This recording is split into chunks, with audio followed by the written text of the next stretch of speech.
Herkese selamlar. Ben Serap Akıncı. Bugün Göcek'teyiz. Sevdiğim bir yerdeyiz. Göcek Gökçeovacık'ta 3 dönüm arazi üzerine kurulmuş doğayla baş başa bir villa gezeceğiz bugün. Villamızın her köşesinde anlatabileceğim çok güzel detaylar var. Şu anda evimizin araç giriş kapısının oradayız. Araç girişimize rahatlıkla 4-5 tane aracımızı koyabileceğimiz büyüklükte. Hemen girişin sağ tarafında da kapalı otoparkımız ve depolarımız var.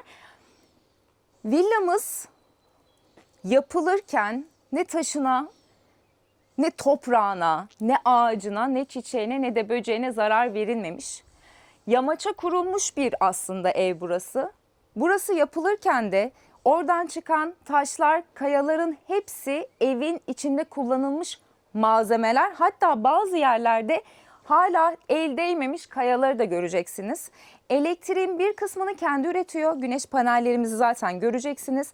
Suyunu da kuyu suyu olarak yine içme suyuna çevirerek burada kullanabiliyoruz. Yani doğanın içindeyiz, elektriğimiz gitti, suyumuz gitti, eyvah ne yapacağız sıkıntısını kesinlikle yaşamayacağız bir yerdeyim.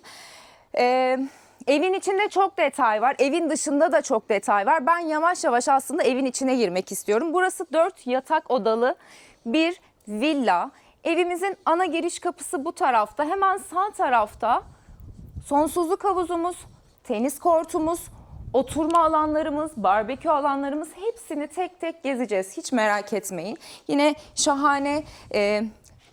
Biz burada konaklama şansı bulduk. Sağ olsunlar bizi bir gece burada konaklattılar ve biz çalışanlarla, ev sahibiyle hepsiyle teker teker sohbet etme fırsatı bulduk. Hepsi o kadar güler yüzlü, hepsi işine o kadar önem veren, bulunduğu yerden o kadar keyif alan insanlar ki yani bir gece konakladım ama sanki bir 2-3 gün daha kalmak iyi olurdu ama dönmemiz gerekiyor. Neyse bir dahakine. Şimdi burası evimizin giriş kapısı ama benim size özellikle göstermek istediğim ince bir detay var.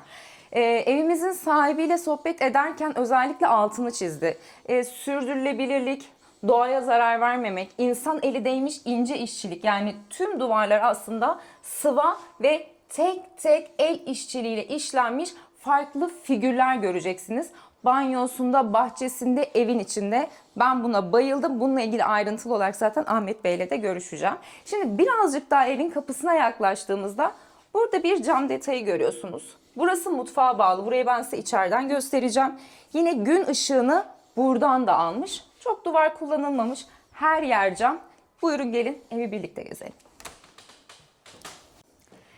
Evet, artık evimizin içine girdik.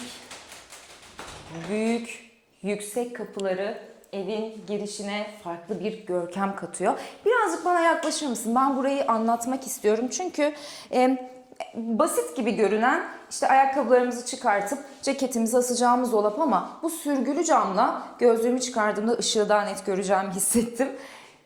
Bir ayrı bölüm olarak aslında dizayn edilmiş. Yine camdan aynamız buraya kesinlikle çok güzel bir hava katmış. İlk girdiğimizde ayakkabımızı burada çıkarttık, ceketimizi çıkarttık ve artık salonumuza geçiyoruz. Bu tarafta salonumuz, bu tarafta da yatak odamız var. Üst katta da yatak odalarımız var ama ben eve ilk adım attığımda şu gün ışığı alan yere kadar uzanan camı çekebilir miyiz?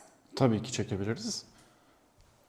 Yani bence evin içine girdiğimizde o dinginliği, o gün ışığını, o sadeliği ilk anda zaten alıyorsunuz. Yani diğer odalara geçmeden ben burada, evet ben doğru bir lokasyondayım. Çünkü dediğim gibi yani bir villa düşünün ama sadece camdan oluşan, bütün ışığı içeri alan, tek tek kolonlarında bile el işçiliği olan şahane bir alan olmuş burası. Kendi başına bile çok güzel. Buyurun şimdi buradan salonumuza geçelim. Salonla mutfağımız iç içe yapılmış.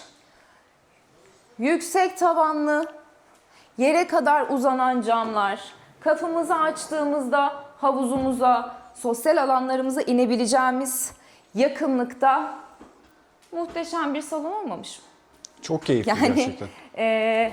çok ferah, Kahve makinemiz de çalıştı. Buyurun o zaman bir kahve makinesi Şahane. çalışmışken Evet, bir kahve yani içelim kahvemizi isterseniz. içtik sağ olsunlar. Sohbetimizi de yaptık. Güzeldi. Kahvemizi videodan sonra tekrardan içeriz. Şimdi dışarıdan size göstermiş olduğum o ara camlar burası. Yani dediğim gibi her şey tek tek oturulup düşünülmüş.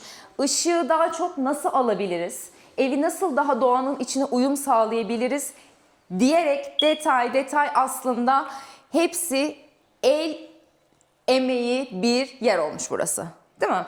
Yine bu tarafta taşların içinde yine bana kış mevsimini hatırlatan, benim için yani galiba ben kışı seviyorum. Camdan şöminesi, gün batımı, kışın şömine. Tam istediğim bir saat uyumu. Şu an bu alanda gerçekten kış yaşanmalı ama. Kesinlikle öyle. Yani yağmur yağması müthiş bir keyifli ortam Tabii sağlar. her şeyi çok net görüyorsun. Değil mi? Çok güzel. Yine burası bizim geldiğimiz giriş kapımızın olduğu bölüm. Çok rahat insanların ağırlanabileceği, arkadaşlarımızın ağırlanabileceği. Koltuğumuz rahat koltuk. Bunlar da genelde yatılıyor. Ben seviyorum bunları.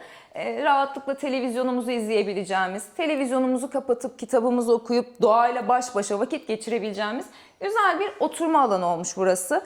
Yine duvardaki el işçiliklerini görmenizi istiyorum. Dışarıda göstermiş olduğum sıva detayları, örneğin burada da gri ve sarının karışımıyla şahane bir uyum sağlamış salona.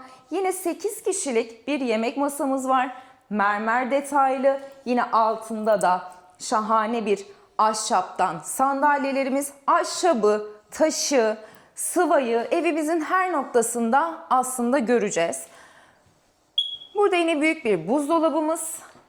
Mutfağın her yerinde bütün eşyalarımızı koyabileceğimiz, her şeyi saklayabileceğimiz çok fazla sayıda dolaplarımız var.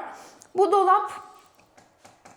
dolaplarımız neydi? Lake kaplama. Lake kaplama. Bu dolap modellerini yatak odalarında da göreceksiniz. Yani her yerde aynı şeyin kullanılmasına dikkat edilmiş. Yani uyum içinde olsun istenmiş. Ve bence çok da güzel olmuş. Yine üstünde bir mermer detayı. Dışarıdan göstermiş olduğum o kahve köşesi dediğim yer, gün ışığını alan dediğim yer burası. Yani evde olmazsa olmaz dediğim bir yer olabilir burası. Yani lavabonun dışında kesinlikle bir kahve bölümü olmalı. Yine bu tarafa geçtiğimizde leke kaplama dolaplarımız, bulaşık makinemiz, fırınımız, mikrodalgamız, dolaplarımız, yani her şeyiyle aslında elimizin altında bir mutfak olmuş. Yine üst tarafta da ahşap kullanılmış. Işıklandırmasıyla, klimasıyla daha ne olsun değil mi? Hemen karşı tarafa geçeceğiz. Bu alanda bir adet çamaşır odamız var. Burada da tuvaletimiz mevcut. Ben şöyle kenara geleyim. Buradaki detayı da gösterirsen çok sevinirim. Yani yine el işçiliğiyle yapılmış, yani şahane, yine farklı renklerde. Her tuvalette aynı çalışma var. Farklı renklerde. Şahane düşünülmüş bir şey. Yine lavabomuz, altında yine lakeden dolaplarımız burada mevcut. Şimdi yatak odamıza geçelim.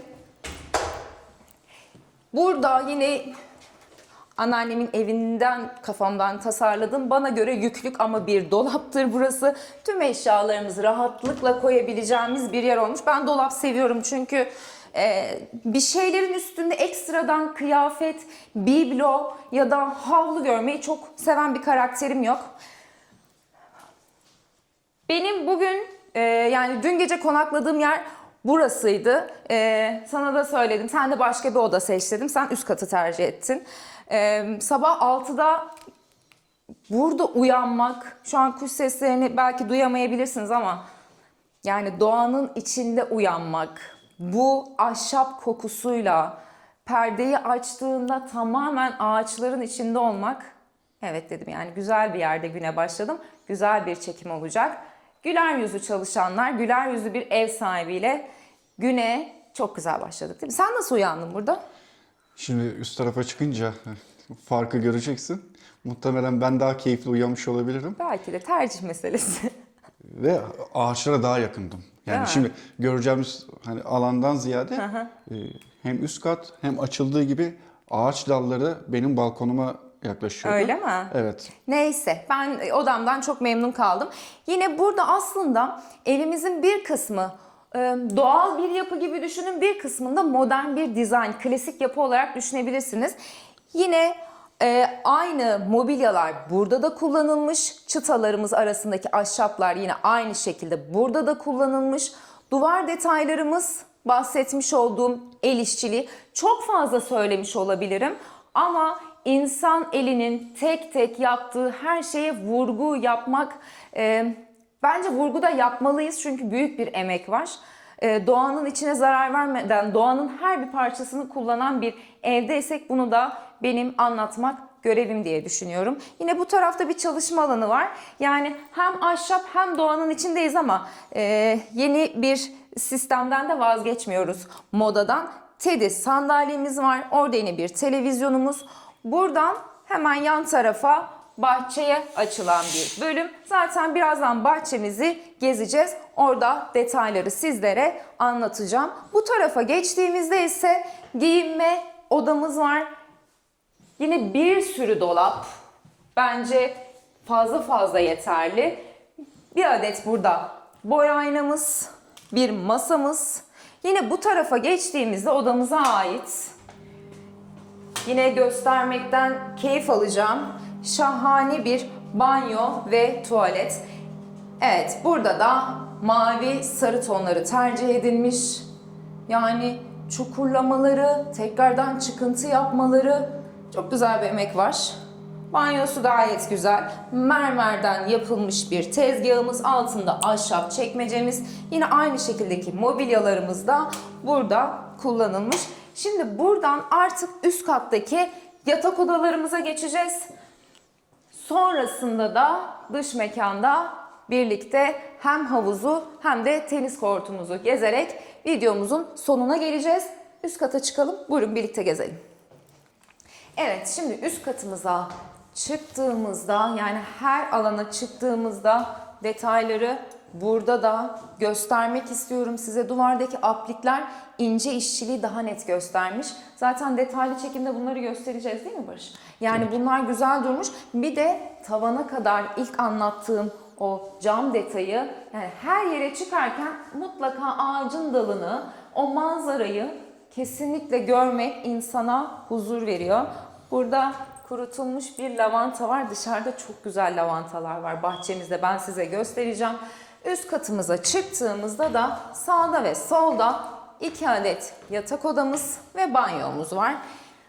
İlk önce şuradan sağdan başlayalım. Yine farklı bir konsepte bir yatak odası burası.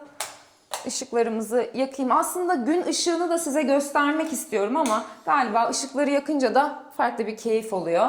Yatak odamızın banyosundan başlamak istiyorum. Galiba yakamadım.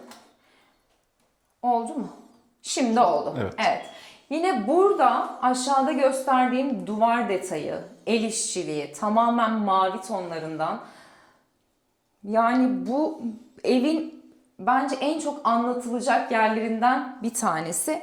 Yine banyosu, tuvaleti. Banyolarda genelde küçük havalandırma kullanıyorlar ama tabii ki buranın bu özelliğini göstermek istiyorum size. Ben burada genelde bu şekilde de duş alabilirim. Ne dersin?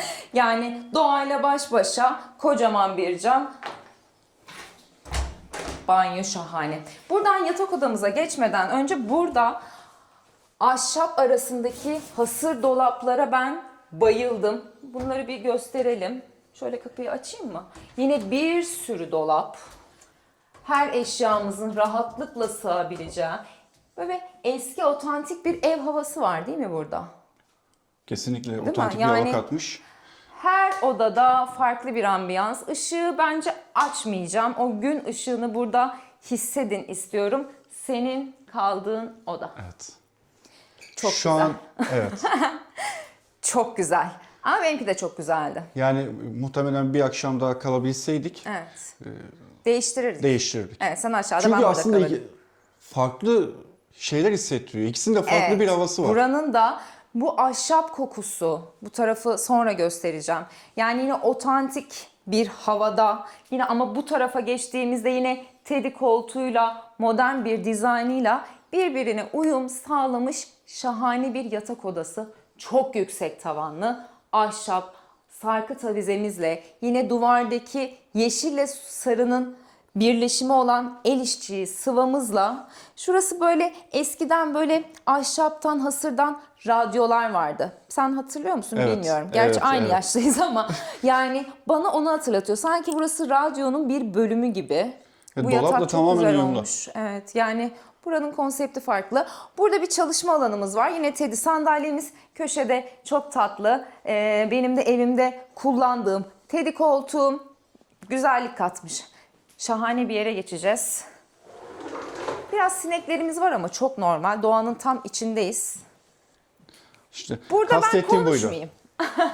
Değil mi? Burada buranın sessizliği, seninle de dün akşam otururken bunu konuştuk. Yani burada müzik dinleyeceğimiz ve müziği asla açmayacağımız yerler var. Yani duyduğumuz şelalenin sesi, sonsuzluk havuzumuzdaki kuşların sesi, doğanın rengi.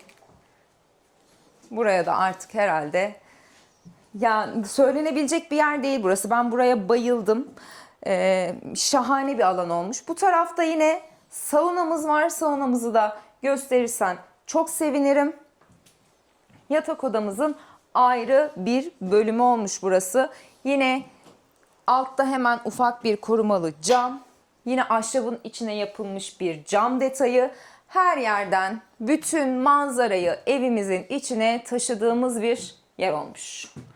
Yani tavanda bile gün ışığını göstereceğimiz cam detaylarımız var. Ya her şey düşünülmüş. Doğanın içinden asla vazgeçilmemiş. Söylenebilecek şey bence yok. Yok, benim Tamam. de yok. Yani biliyorsun nasıl geçti gecen dedin. Sabah uyandığımda ben bile aslında Burada bir mı şey bulamadım. oturdun? Burada oturdun. Tamam, şahane. Şimdi diğer yatak odamıza geçelim. Sinekliğimizi de kapatalım. En azından 1/3 içeri girmesin. Yine tatlı bir tedi koltuğuna uyumlu halımız. Hemen karşısında yine burada arada bir yine gün ışığından faydalanabileceğimiz büyük bir cam kapımız var. Burası evimizin giriş tarafı. Giriş kapısına bakan bölüm. Pembe perdenin devamıyla birlikte pembenin uyum sağladığı, ben yine ışığı yakmak istemiyorum ama umarım videoda karanlık görünmüyordur. Burası da diğer yatak odamız.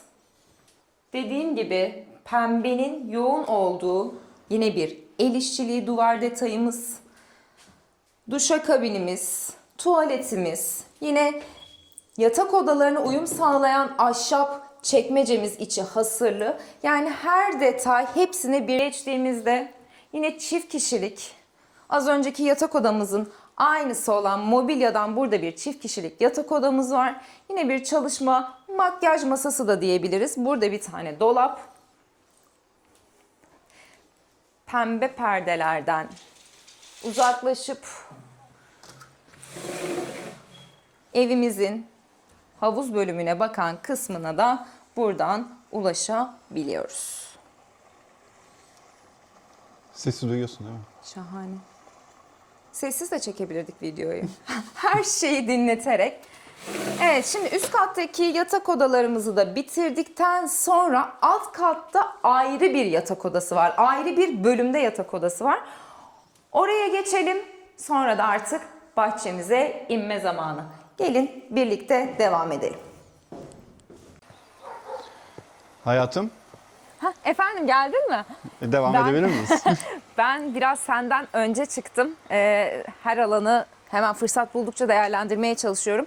Şimdi şöyle başlayalım. Ben seni istersen şu tarafa alayım, daha net göstereceğim. Kahveye dikkat. O benim yol arkadaşım. Evi biz onunla birlikte gezdik ve bahçede de inşallah bize eşlik eder. Şu an keyfi çok yerinde, serin serin yatıyor. Salonumuzdan dışarı çıktığımızda yani evin en çok kullanılan bölümü diyebiliriz galiba buraya, değil mi? Yani bu masada Kahvaltı yapmak çok güzeldi, sohbet etmek çok güzeldi.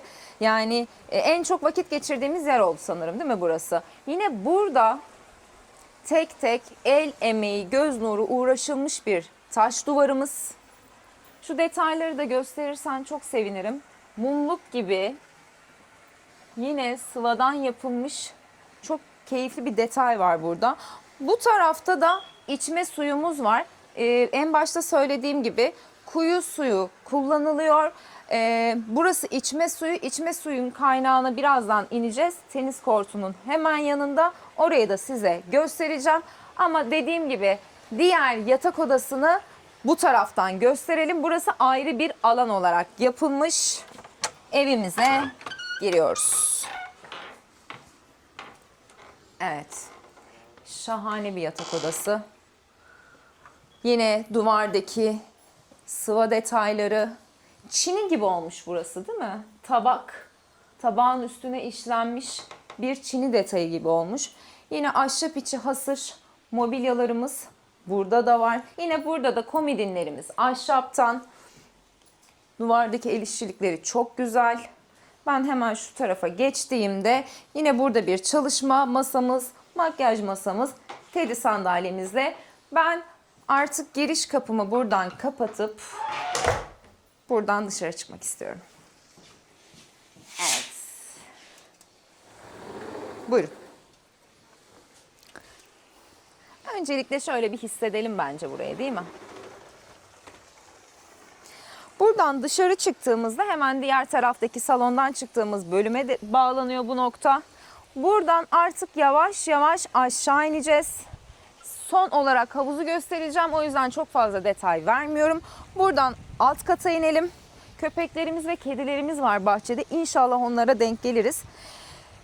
Çalışanlarımız Ali Bey ve eşi burada yatılı olarak kalıyorlar. Kendilerinin konakladığı yerde aşağıda.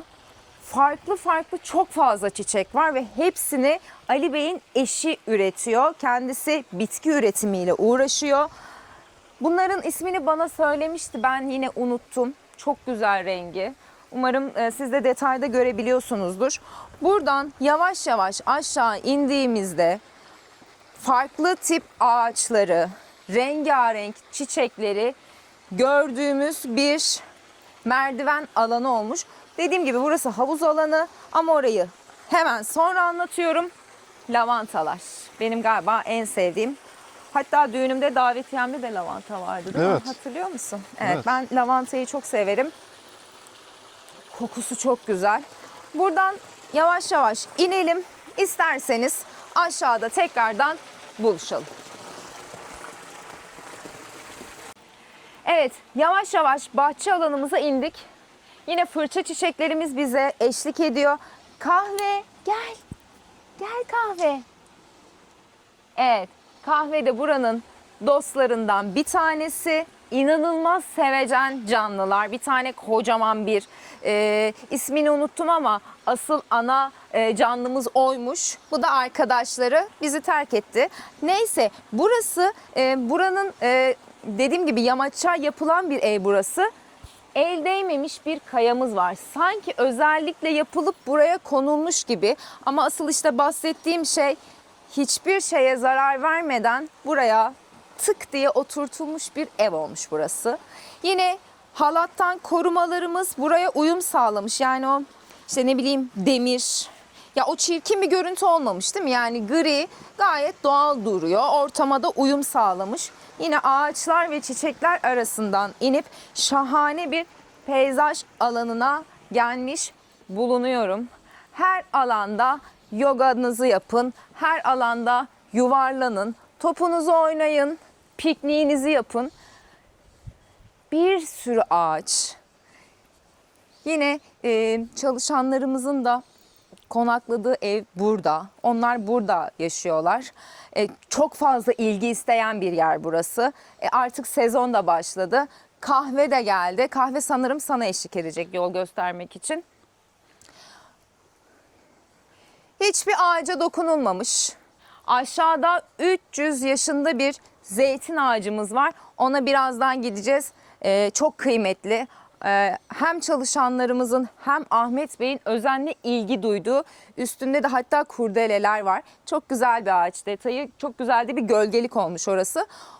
Peyzaj alanımızı gördükten sonra gel bakalım kahve, gel birlikte gidelim. Buradan da tenis kortumuza geçeceğiz. Ben buraları hiç bölmeden sizlere tek tek göstermek istiyorum. Yine çam ağaçlarımız, 2 ayrı bölümden oluşan bir alt alan burası. Yine bu tarafta bahsetmiş olduğum zeytin ağacı bölümümüz var ama ben öncelikle sabah uyandığımızda, ben sabah 6.30-7 gibi uyandık. Yani çok yoga yapmam ama en azından detoks yapabileceğim.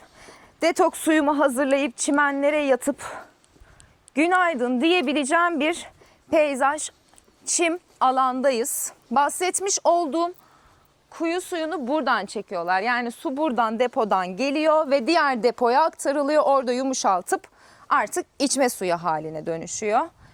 Hem gölge alanı var. Buraya şezlong da atılabilir. Aslında şezlong atılacak yukarıda da yer var ama yani çimlerin üstünde güneşlenmek de keyif verir diye düşünüyorum. Yani belki spordan sonra dinlenme alanı olarak da Tabii kullanılabilir. tabii. Burası her alan için bence müsait. Çocuğunuz varsa burada oyun oynasın. Siz yan tarafta tenisinizi oynayın. Çok müsait her şekilde bir şeylerin yapılmasına, vakit geçirilmesine sıkılmazsınız. Yani spora ihtiyacınız varsa kordunuz. Piknik yapacaksanız peyzaj alanları çok müsait. Ben bayıldım. Şimdi buradan yavaş yavaş artık diğer bölüme geçelim. Evet, aşağı indiğimizde tenis kortta diğer ayrılan bölümün tam ortasındayız. Tenis kortumuzu gezdikten sonra ben bu yürüyüş yolunu çok sevdim. Yani ahşapların içinde, ağaçların arasından burada böyle süzüle süzüle aslında yürüyebiliriz. Değil mi? Yavaş yavaş. Şimdi buradan diğer alana geçmek istiyorum. Şurada çok fazla karınca var, zarar vermeden. Yine her yerde gördüğümüz taş detaylar burada da kullanılmış. Size bahsetmiş olduğum 300 yıllık kıymetli zeytin ağacımız burada. Şimdi buraya bir ışıklandırma da yapılacakmış. Alttan tamamen yeşil ışıkla. Bence çok da güzel olur değil mi? Buraya farklı bir hava katar. Şeftali de bana eşlik ediyor. Küçük küçük kurdeleler de bağlamış gelen misafirlerimiz. Diğer ağaçın dallarında da var kurdeleler. Bayağı dilek ağacı olarak aslında bunu ona çevirmişler. Ben de bir tane kurdele bağlayayım buradan gitmeden. Evet. Tamam mı? Her yerde var. Renkli ve çok keyifli olmuş. Güzel bir inanç. Şimdi burada 2 tane evimizde barbekü alanımız var. Bir tanesi üst katta. Birazdan size göstereceğim. Diğer barbekü alanımız da burası. Tamamen tercih aslında kalan misafirlerimizin. Yani bir tık daha aşağı ineyim. İşte zeytin ağacının yanına masamı atayım. Buranın şimdi mobilyası da yapılıyor. Burada oturayım, burada yemeğimi yiyeyim. Birazcık da ağaçların içinde olayım derseniz tercih edilen bölüm burası olur. Barbekü alanımız, evimizin baş canlısı Bella'nın kulübesi. Yine bu tarafa geçtiğimizde her detayda olduğu gibi taş detaylarımız, apliklerimiz ve kaynak suyu, içme suyu buz gibi. İçtin mi hiç? Ben tabii. içtim. Çok güzel su. Burası farklı bir ambiyans olmuş. Burada bu tarafta da bir giriş alanı var. Yani eve girmeden önce aracınızla buradan gelip ana giriş kapısından, alttaki ana giriş kapısından tenis kortu tarafına da rahatlıkla geçebiliyorsunuz. Her yerden ulaşım var yani evimize. Şimdi artık yavaş yavaş havuz başına gidip videomuzun sonuna geliyoruz. Buyurun birlikte havuzumuzu gezelim.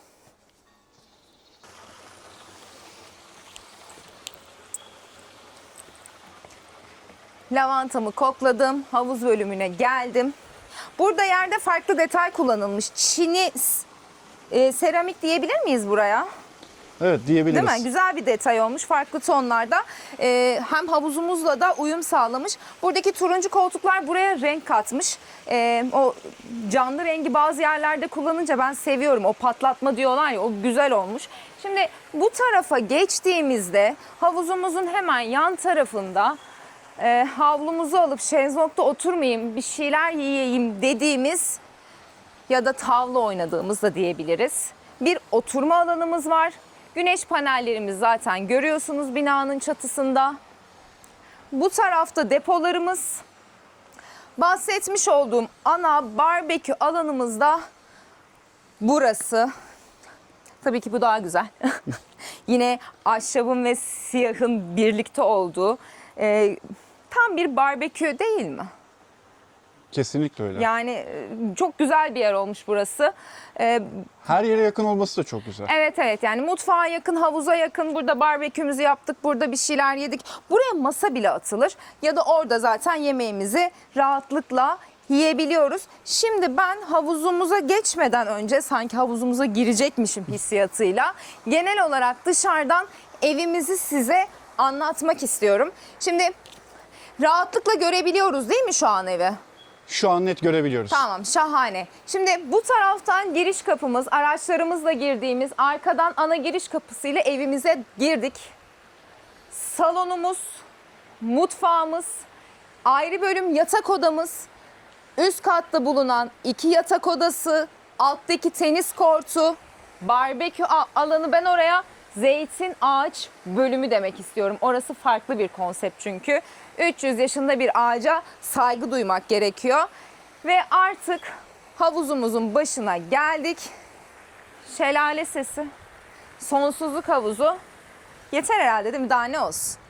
Ve sonsuz bir dağ manzarası. Kesinlikle. Yani ben burada çok fazla ekstra ses duymadan bu sesi doğadaki kuş cıvıltısıyla saatlerce, günlerce vakit geçirebilirim.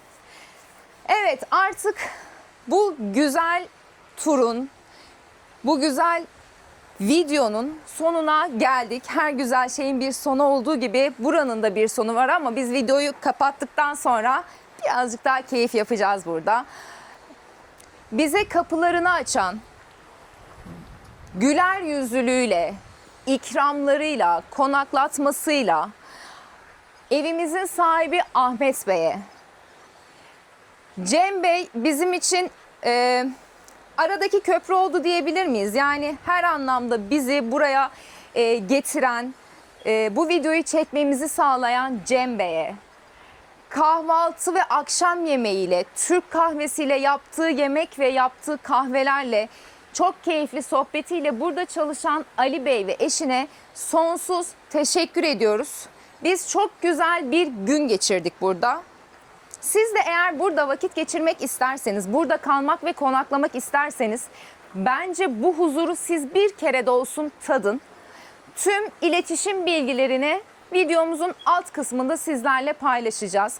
Bizi izlediğiniz için teşekkür ediyoruz. Videolarımızı çekmeye biz devam edeceğiz. Turlarımıza farklı şehirlerde gidip turlamaya da devam edeceğiz. Bizi izlemeniz için ne yapmanız gerektiğini zaten siz biliyorsunuz ama ben yine de hatırlatayım. Lütfen abone olun. Kendinize çok iyi bakın. Diğer videoda görüşmek üzere. Hoşça kalın.